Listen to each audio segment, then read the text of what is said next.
1000 साल बाद इंसानों की दुनिया में सुबह का समय था। पहाड़ों की चोटी पर सूरज की सुनहरी किरणें हल्के हल्के घास पर चमक रही थी। ठंडी हवा चल रही थी जो चेहरे पर गुदगुदी कर रही थी। सामने दूर दूर तक फैले घने जंगल थे और उनके बीच से बहती नदी का नीला पानी सूरज की रोशनी में चमचमा रहा था।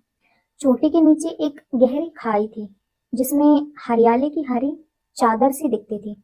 चारों ओर पक्षियों की चहचहाहट और पत्तों की सरसराहट से वातावरण बहुत शांत और प्राकृतिक लग रहा था। उसी पहाड़ की सबसे ऊंची चोटी पर बहुत सारे लोग खड़े हुए थे क्योंकि वहां पर एक फिल्म की शूटिंग चल रही थी। अवंतिका मलिक बॉलीवुड की सुपरस्टार उस फिल्म की हीरोइन थी। 25 साल की अवंतिका अपनी खूबसूरती और टैलेंट दोनों के लिए मशहूर थी। वो वहीं पहाड़ की चोटी के किनारे अपने काले चश्मे पहने खड़ी थी, नजारा एंजॉय कर रही थी। उसकी बड़ी बड़ी आंखें मानो पहाड़ों के सूरज की चमक को भी मात दे रही थी। होंठ गुलाबी जैसे किसी कलाकार ने बड़ी ही नफासत से रंग भरे हैं। उसकी त्वचा दूध जैसी उजली और मुलायम थी। आज के शूट के लिए उसने एक फिटिंग व्हाइट बॉडी सूट पहना हुआ था जिस पर नीले और सिल्वर रंग के डिजाइन थे। उसके बाल खुले हुए थे जो हल्की हवा में लहराते हुए उसकी सुंदरता में चार चांद लगा रहे थे। डायरेक्टर, प्रोड्यूसर और पूरी टीम शूटिंग के लिए तैयार खड़ी हुई थी। कैमरे सेट हो चुके थे, लाइटिंग की व्यवस्था कर दी गई थी। डायरेक्टर तेज आवाज में बोला, अवंतिका, ये सीन बहुत क्रूशियल है, तुम्हें बस फोकस रखना है, ओके? पैराग्लाइडिंग करना है और कैमरे की तरफ मुस्कुराना मत भूलना। अवंतिका अपनी जगह से बोलती हुई हल्की एटीट्यूड में, डायरेक्टर साहब, मुझे पता है, मैंने ये सीन पहले भी किया है, मुझे मत समझाइए, बस कैमरा सही एंगल पर होना चाहिए। मेकअप मैन जो हाथ में ब्रश लिए दौड़ता हुआ आया, उसके चेहरे पर पसीने की एक बूंद पोंछते हुए बोला, मैम, थोड़ा थोड़ा सा कम्पैक्ट लगा दूं, हवा की वजह से मेकअप हल्का फीका लग रहा है। अवंतिका हल्के से गुस्से में बोली, हवा तो रोक नहीं सकते, लेकिन मेकअप से ही होना चाहिए। मैं कैमरे से ज्यादा खूबसूरत लगना चाहती हूँ, इसलिए कोई भी गलती मत करना। अब जल्दी करो, चलो। मेकअप मैन जल्दी जल्दी उसके चेहरे को ठीक करता है और साइड में हट जाता है। अवंतिका को पैराग्लाइडिंग का गियर पहनाया गया। हेलमेट लगाते हुए उसने अपनी स्किन टाइट सूट को थोड़ा एडजस्ट किया और पैराग्लाइडिंग विंग्स को अपने कंधों पर कसकर बांध लिया। प्रोड्यूसर थोड़ी घबराहट में बोला, डायरेक्टर साहब, ये खाई बहुत गहरी है, अवंतिका को संभल कर रहना होगा, कुछ गलत हुआ तो। डायरेक्टर प्रोड्यूसर को शांत करते हुए, अरे आप टेंशन मत लीजिए, अवंतिका प्रोफेशनल है, ये सब उसके लिए नया नहीं है। अवंतिका चोटी के किनारे खड़ी हुई, नीचे खाई की गहराई देखकर भी उसके चेहरे पर कोई डर नहीं था, बल्कि एक आत्मविश्वास झलक रहा था। उसने गहरी सांस ली, पीछे खड़े असिस्टेंट को इशारा किया। लोग शॉट लेने के लिए बिल्कुल तैयार खड़े हुए थे। अवंतिका को एक्शन का इशारा किया गया। अवंतिका तिरछा मुस्कुराई और पूरे कॉन्फिडेंस के साथ खाई में छलांग लगा दी। हवा में उसके पैराग्लाइडिंग विंग्स खुल गए और वह एक चील की तरह आसमान में तैरने लगी।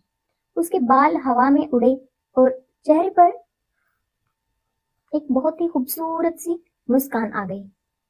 डायरेक्टर खुशी से एकदम परफेक्ट शॉट, यही चाहिए था। प्रोड्यूसर एक गहरी सांस छोड़ते हुए, पता नहीं कैसे करती है ये लड़की ये सब, लेकिन सच में अद्भुत है।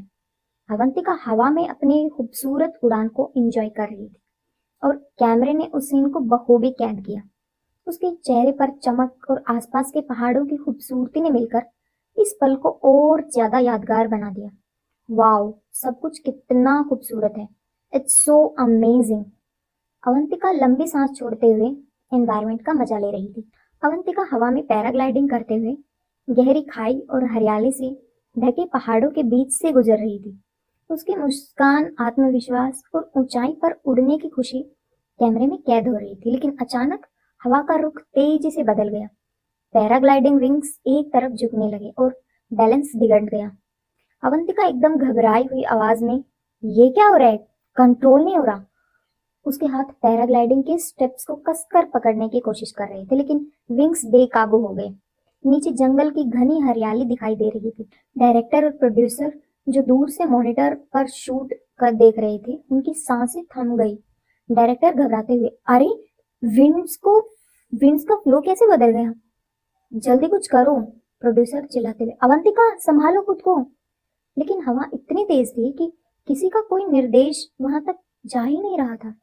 अवंतिका ने विंग्स को कंट्रोल करने की पूरी कोशिश की, लेकिन वे सीधे नीचे की तरफ झुकने लगे। ओ नो, क्या करूं, ये तो कंट्रोल ही नहीं हो रहा है। अवंतिका काफी घबराई हुई थी। कुछ ही पलों में अवंतिका जंगल की ओर तेजी से गिरने लगी। पेड़ों की ऊंची ऊंची शाखाओं के बीच से उसका पैराग्लाइडिंग गियर उलझ गया। एक जोरदार आवाज के साथ वह जमीन पर गिर गई। डायरेक्टर, गॉड, ये क्या हो गया? जल्दी उसे लोकेट करो। प्रोड्यूसर बुरी तरह घबराते हुए बोला, कॉल द रेस्क्यू टीम अभी। अवंतिका जमीन पर गिरी हुई थी, लेकिन सौभाग्य से उसका पैराग्लाइडिंग गियर और हेलमेट ने उसे गंभीर चोट से बचा लिया। लेकिन जमीन पर गिरकर उसे काफी खरोच और चोट आई, जिस वजह से वो कुछ देर के लिए बेहोश हो गई। कुछ देर बाद थोड़ा दर्द से उसकी आंखें खुली। खुलते ही उसने अपने चारों तरफ ग्रीन ग्रीन पेड़ पौधे की हरियाली, पक्षियों की आवाजें सुनी। पक्षियों के साथ साथ जंगल के कुछ और भी जानवरों की आवाजें आ रही थी उसे। अपने आप को संभालते हुए जैसे तैसे अवंतिका जमीन से खड़ी हुई और उसने चारों तरफ देखा। वह समझ गई कि वह जंगल में फंस गई। वह क्या करे अब? यहाँ से बाहर कैसे निकले? इतने घने जंगल से कैसे निकलेगी वो?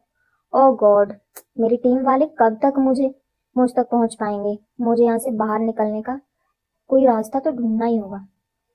अवंतिका के घुटने में जरा चोट लग गई थी, इसलिए वो दर्द से कराहती हुई, लंगड़ाते हुए वहां से जाने लगती है।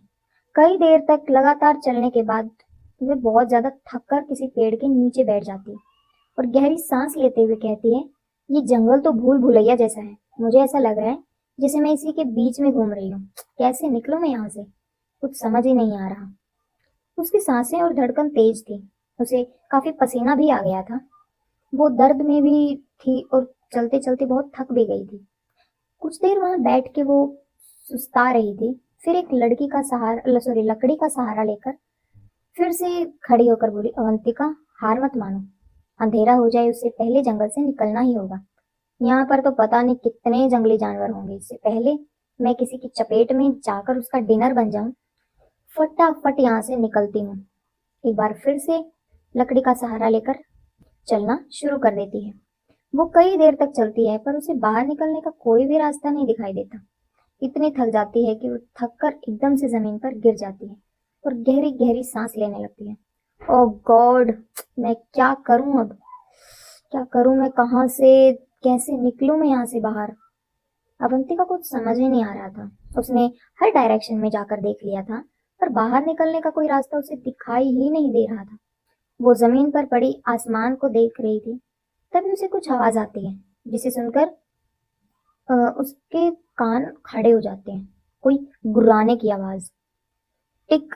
जैसे ही रियलाइज करती है कि आवाज किसी शहर की है, तो सॉरी, शहर की नहीं, शेर की है। तो उसकी आंखें फट जाती हैं और वह एकदम से जमीन से खड़ी हो जाती है। उसके माथे पर पसीना आ जाता है और वो चारों तरफ देखती है। ये तो शेर की आवाज है। क्या आसपास शेर है?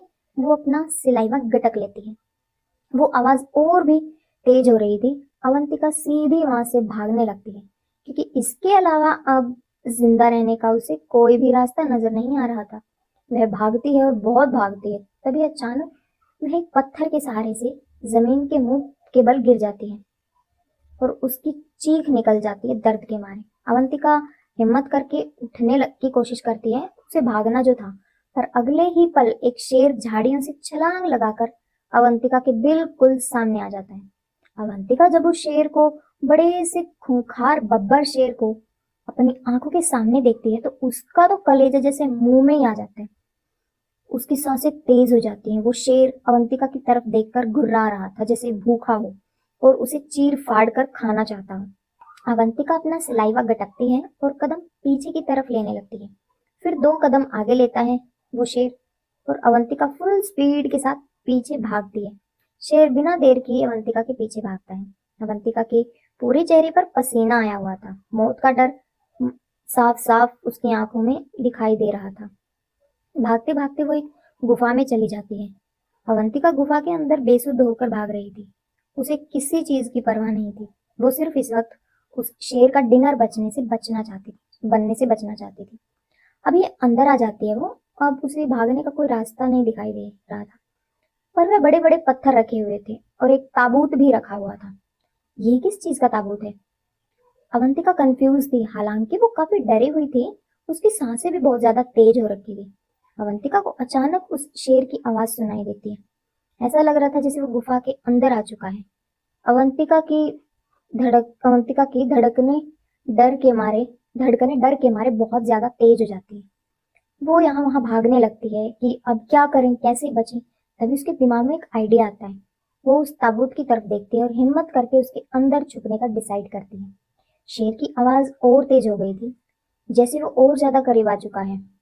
अब उसके दिमाग में और कुछ भी नहीं आता। वो फटाफट उस ताबूत को खोलती है और वो गुफा के दरवाजे की तरफ देख रही थी और बिना ताबूत के अंदर देखे ही ताबूत के अंदर छुप गई और उसे बंद कर लेती है। अवंतिका अंदर तो छुप गई, मगर उसने ये नहीं देखा कि वो जहाँ पर छुपी है वहां पर वो अकेली नहीं थी, कोई और भी था। उसे इस बात का एहसास तब होता है जब उसे अपनी गर्दन के पास किसी के ठंडी सांसें महसूस होती हैं। अचानक अवंतिका को ऐसा महसूस होता है जैसे वो किसी के ऊपर लेटी हुई हो।